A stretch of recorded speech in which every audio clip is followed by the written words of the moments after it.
Okay, now I'm going to add some dye to my little jars or dye pots. I've got my notes here.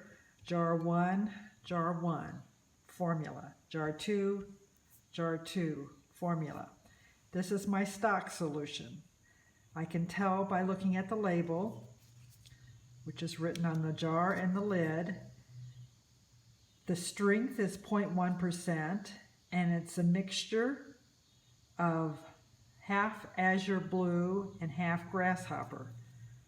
So, jar number 1 is going to be the paler shade. It gets 5 milliliters. Jar number 2 is it's deeper, next shade deeper. It's 10 milliliters of this dye stock solution.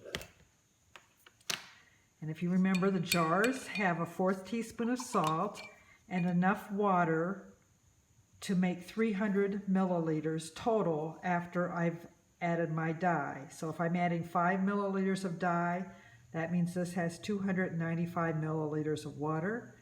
This 10 milliliters of dye stock goes in, so there's 290 milliliters of water. I'm going to start by putting the syringe in the dye stock solution, pulling the plunger, and getting 5 milliliters of dye. And I got it, I think. Okay, so I'm just going to squirt that in here.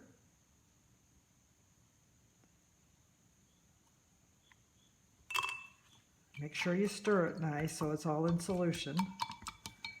And then I'm going to double that, putting 10 in the jar beside it.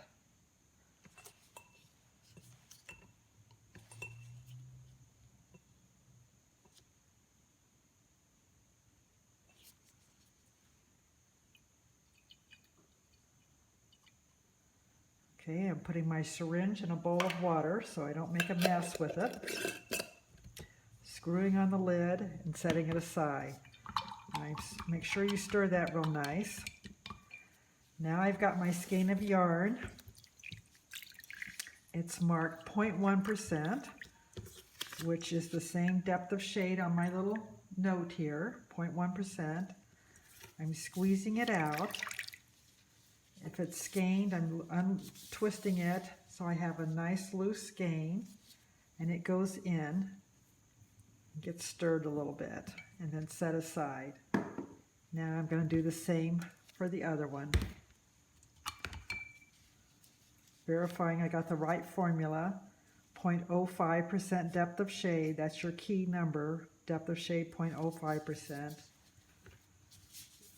Loosening it up a little bit, putting it in and stirring it.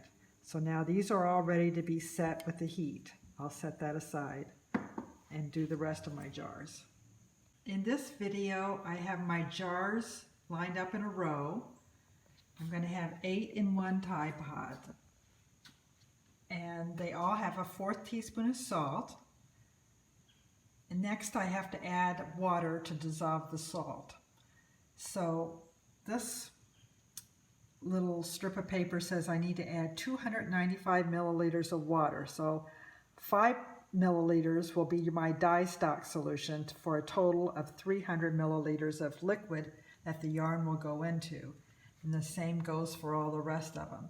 So I've just noted how much water I need to put in each one, and the remainder will be made up in dye stock solution to bring the total up to 300 milliliters. And then that's the amount of water and dye quantity that 10 grams of yarn will go into. Okay, now I have those jars. It has a 1/4 teaspoon of salt, and I've added enough water. First I filled every jar with 250 milliliters of water, and then I just added enough that would make 300 milliliters minus the amount of dye stock I'm adding. But anyway, I'm just stirring them up now, dissolving that salt, getting them ready to add the dye stock solution. Then once that's added, we'll put in wetted out wool and then heat it to bring it to the correct temperature to set the dye. Okay, now I'm at my sink in my dye studio. I've filled a big bowl with some warm water.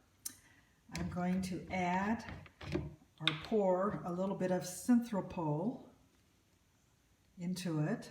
It helps as a wetting agent. Switch that around, and now I'm going to add 12 little skeins of yarn. They're all marked with the dyes that they're going to be dye stock that's going to be added to them, and I'm going to wet them out. I even put in 1 skein of the unbleached so we can see how it processes compared to the bleached.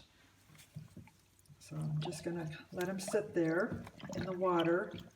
Get them, it has to stay at least 30 minutes to fully saturated and get the fibers wet. So if they're dry, they'll resist the dye. If they're wet, it'll be easier for them to act like a sponge and soak up the dye stock solution. So that needs to sit there for a half an hour before I add them to the little dye pots, which are in jars. The one thing you have to kind of work with is the temperature of the water. So this is warm, and I don't want it to be a lot. Okay, here I have my 8 jars ready to be heat set the dye. So you can kind of get an idea with that white yarn in there what they're going to look like in their finished state. It pretty much will look like that, I think. Let's go heat set this dye.